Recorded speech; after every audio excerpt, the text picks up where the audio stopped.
Souvenez-vous, il y a 17 ans, la star de la montagne Erhard Loretan tombe de son piédestal. Le 23 décembre 2001, seul avec son fils de 7 mois, excédé par ses pleurs, le fribourgeois le secoue pour qu'il se taise. Le bébé décédera le lendemain à l'hôpital des enfants de Berne. Médiatisée, la mort par secouement de ce nourrisson frappera toute la Suisse. Malheureusement, j'ai fait un geste. J'aurais jamais tapé mon enfant, mais j'ai fait un geste de 2 secondes qui m'a coûté très très cher et qui va me coûter très très cher tout au long de ma vie. Et je souhaite que les futurs parents ou les parents en prennent de la graine. Grâce à la prise de parole publique de ce sportif de l'extrême, le syndrome du bébé secoué sortira de l'ombre pour un temps. Depuis, le silence est retombé.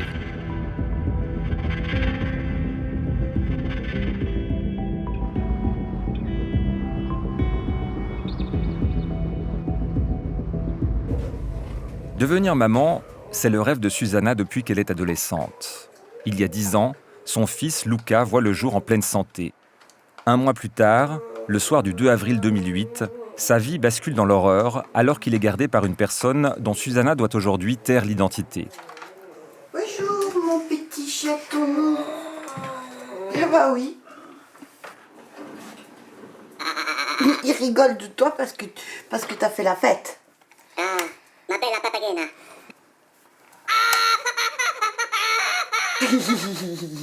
On se prépare alors. Oui. Oui. Oui. Non. Oui.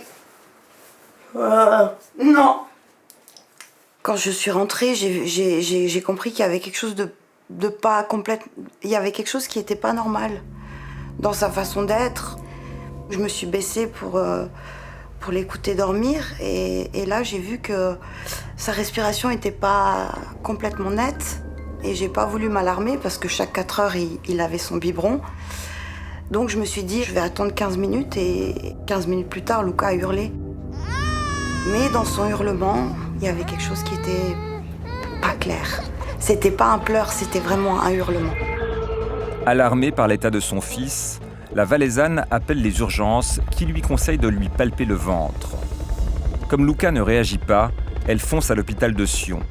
Très vite, les médecins prennent la décision de faire héliporter le bébé au CHUV. C'était l'effondrement. C'était catastrophique. Et on m'a dit qu'il avait fait 2 fois des crises d'épilepsie, ils ont dû le réanimer dans l'hélicoptère. Il avait survécu de justesse. Et quand j'ai vu mon fils, j'ai pas vu mon fils. Je comprenais rien. Je me disais, mais Luca, avec tous ces tubes, juste un pampers parce qu'il faisait de la fièvre tout le temps et des crises en permanence qui se voyaient pas. Et je me disais, mais où il est Luca? Ce bébé que j'ai mis au monde il y a 1 mois, là, il est où? La doctoresse qui est venue nous voir a posé directement ces questions. Qu'est-ce qui s'est passé? Est-ce qu'il est tombé? Non, il n'est pas tombé. Est-ce qu'il a été secoué? La question a été posée franchement plusieurs fois. Et je me suis mise à réfléchir dans ma tête, est-ce que j'aurais pu le secouer sans m'en rendre compte, en fait? Parfois, on fait des choses et puis on oublie. Mais on ne peut pas oublier ce genre de geste. Oui.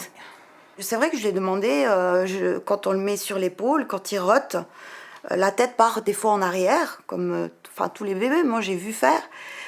Et elle m'a dit, non, votre enfant a été pris et sa tête a fait plusieurs fois ce geste. Et voilà, les séquelles sont très graves. Je lui ai demandé à quel point grave. Elle m'a dit, ou ça sera un légume, ou il va mourir. Dans le cerveau de Luca, il n'y avait pas une partie qui n'était pas touchée, qui a été épargnée. Tout était touché. Tout le système qui dirige les principaux, pour marcher, pour tout avait été touché. Violemment.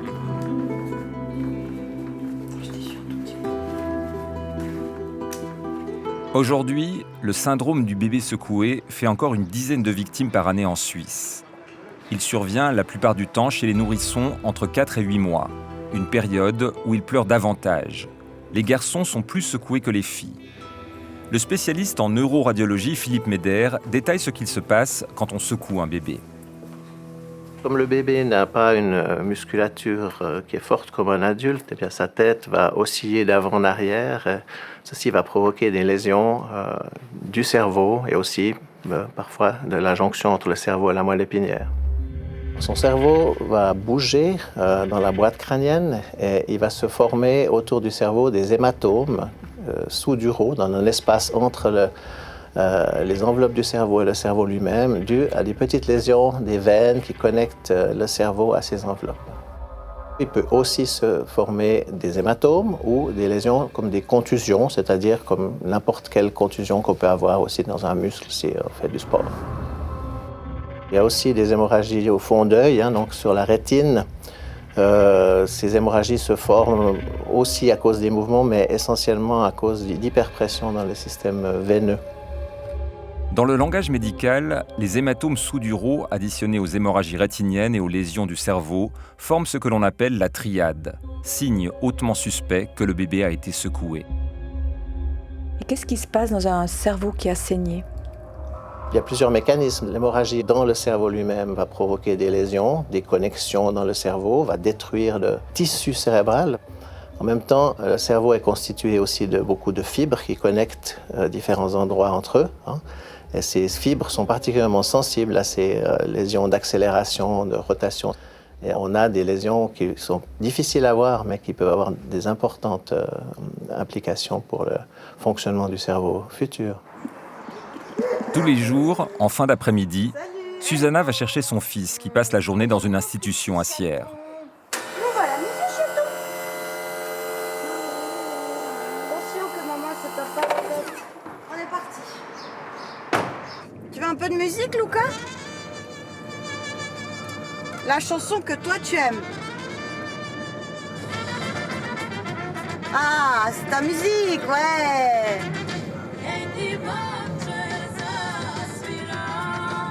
Danse. Tu chantes.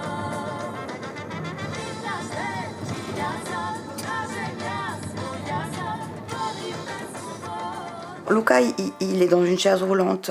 Il marche à l'aide d'un NF Walker, qui est une machine, entre guillemets, qui l'aide à marcher, mais c'est lui qui fait les pas lui-même.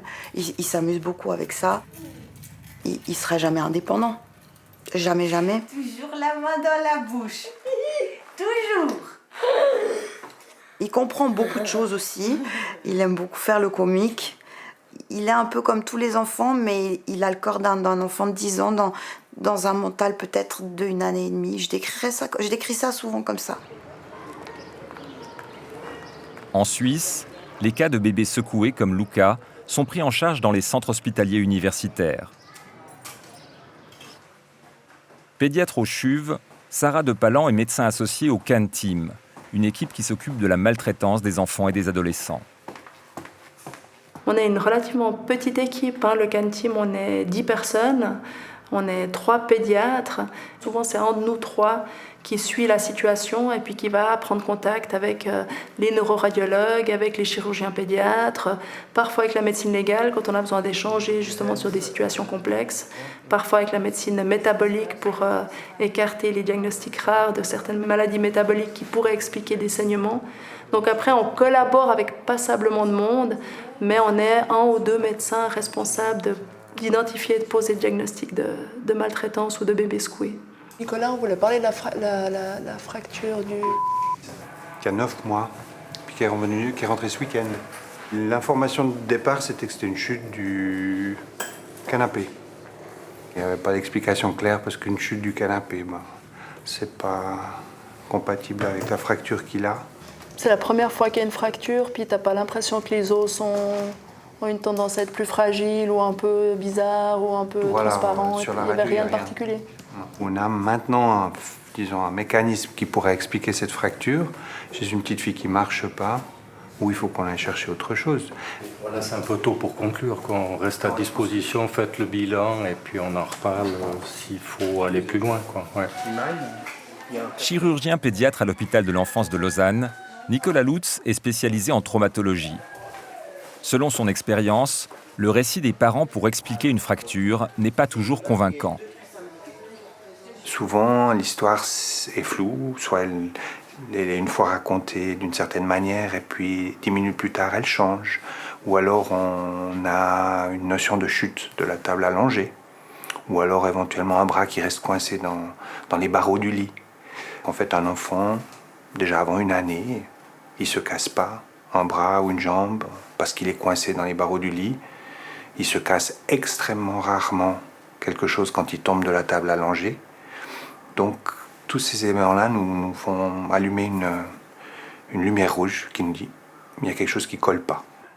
Et les côtes cassées, est-ce que c'est aussi une fracture typique du syndrome du bébé secoué? L'hypothèse, parce qu'encore une fois, on en est à des termes d'hypothèse, on a l'impression qu'à ce moment-là, l'enfant est écrasé, et comme complètement écrasé dans les mains de l'agresseur ou de la personne qui n'en peut plus et qui non seulement va éventuellement le secouer, mais va en plus écraser son thorax et provoquer ces fractures de côte.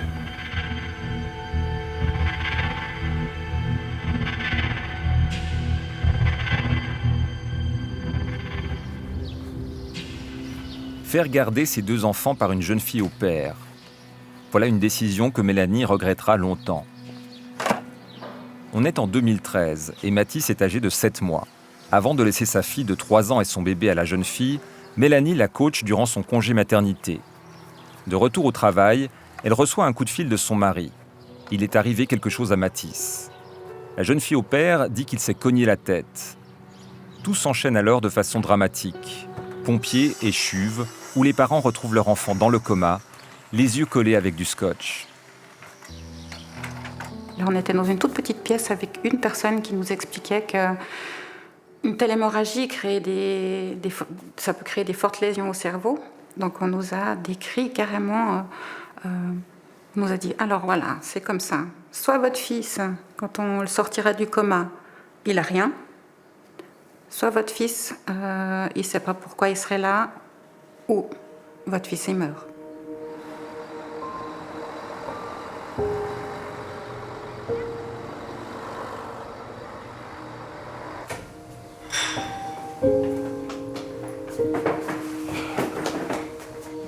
Il est où ton frère?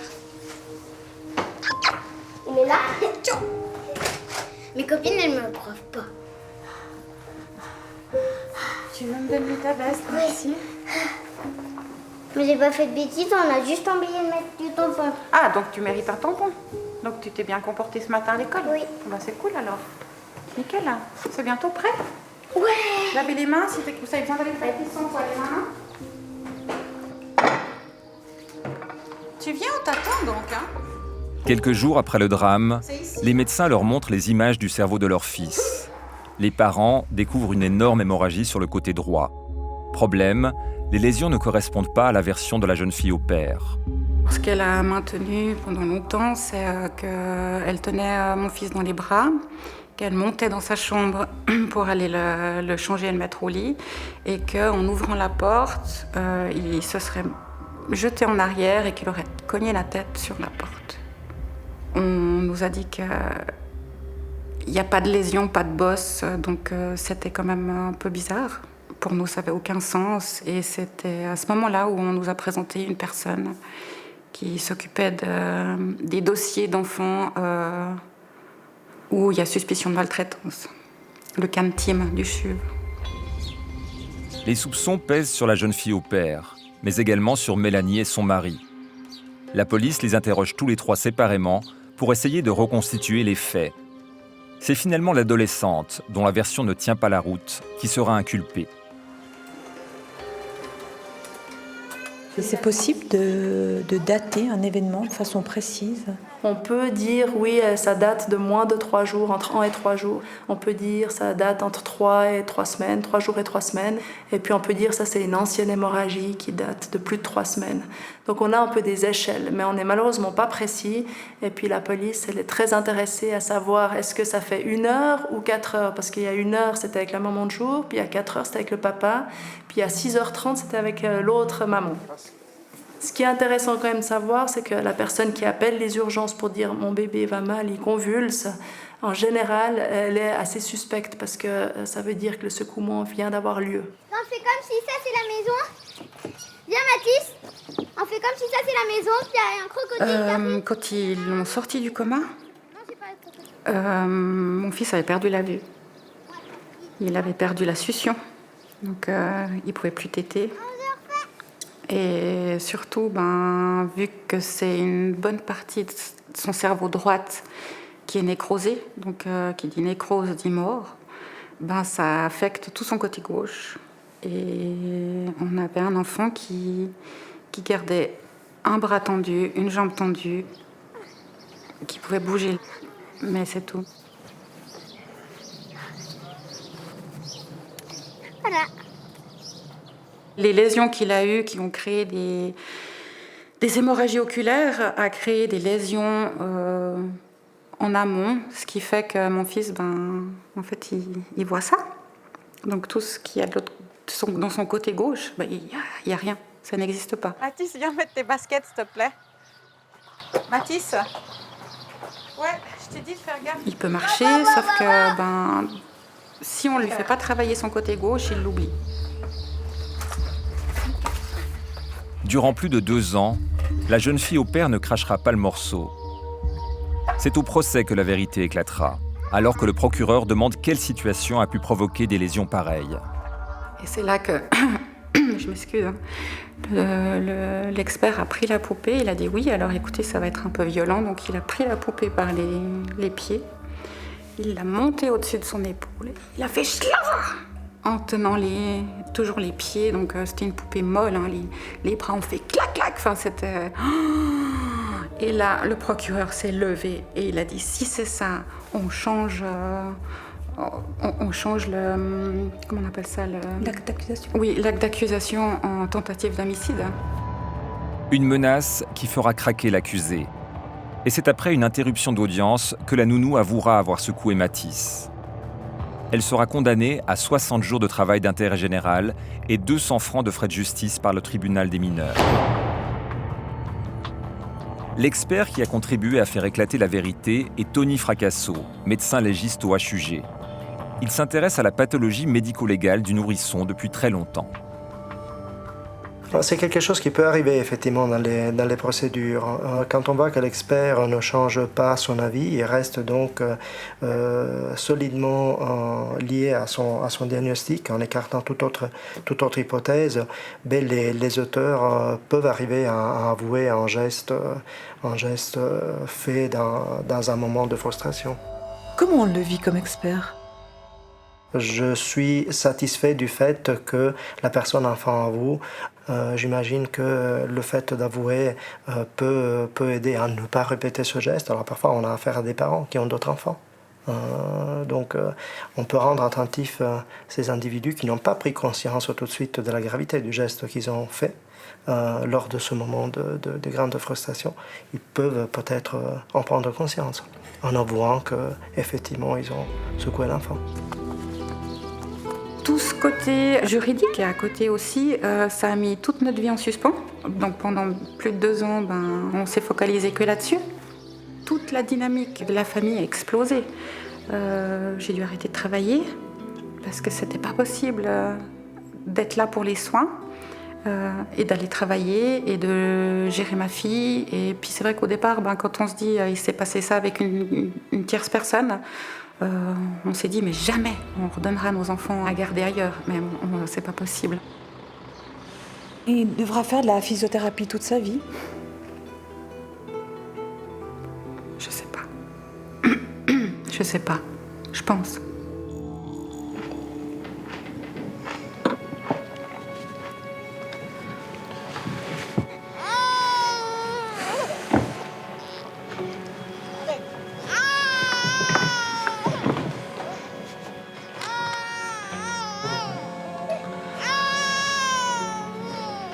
Allô, maman? Non, il va bien, il va bien. Non, c'est parce que ça sonne à la porte. Ça sonne à la porte. Bah oui, non, il pleure pas. Il pleure, mais c'est normal, c'est pas grave. Mais oui, je vais aller le voir, ça va. Vous croyez que c'est facile? Vous croyez qu'on a une solution miracle? Vous croyez qu'on fait pas tout ce qu'on peut? Mais tu m'écoutes pas, maman, Mais je le sais que tu me le dis, je le sais. J'ai pas besoin que tu me le dises, ça. Je le sais déjà. Je n'ai pas de conseils à recevoir de vous, donc arrêtez de venir m'emmerder tous les soirs, vous comprenez? Vous arrêtez! Et qu'est-ce que vous en savez, vous? Alors arrêtez! On est à bout! Foutez-nous la paix, j'en ai marre!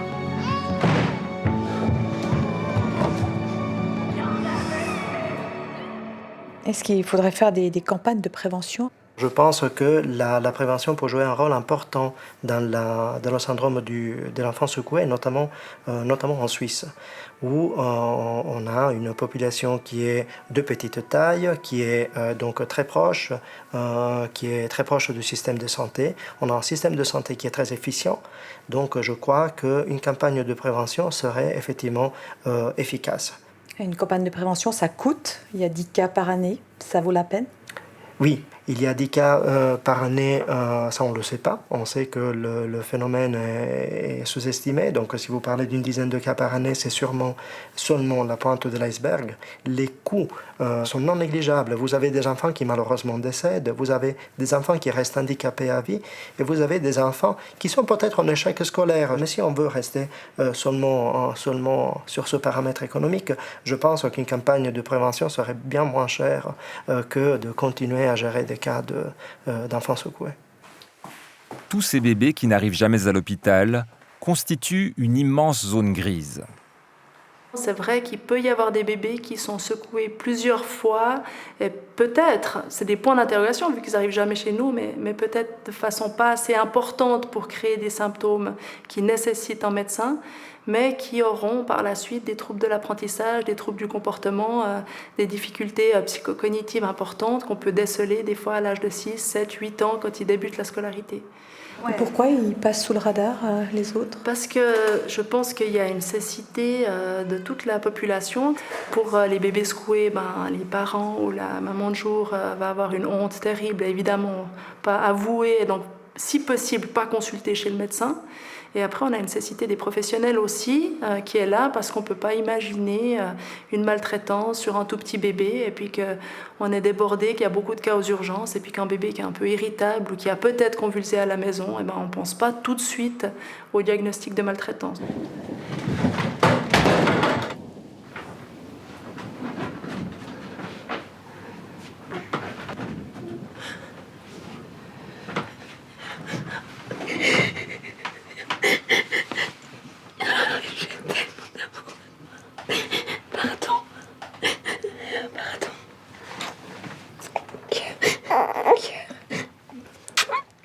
Vous en voulez à la personne qui a secoué Luca? Comment dire? Je lui en veux pas pour le fait. Je crois que de péter les plombs, ça peut arriver à tout le monde. Et c'est pour ça que je fais ce témoignage aujourd'hui. Quand un enfant il pleure, si ça va vraiment pas et que vous sentez que c'est trop difficile, limite quittez la pièce et laissez pleurer ou éloignez-vous. Ça passe, respirez un bon coup. Mais le geste qui peut se passer par la suite, c'est pour toute une vie. Les pleurs, c'est pour un petit moment.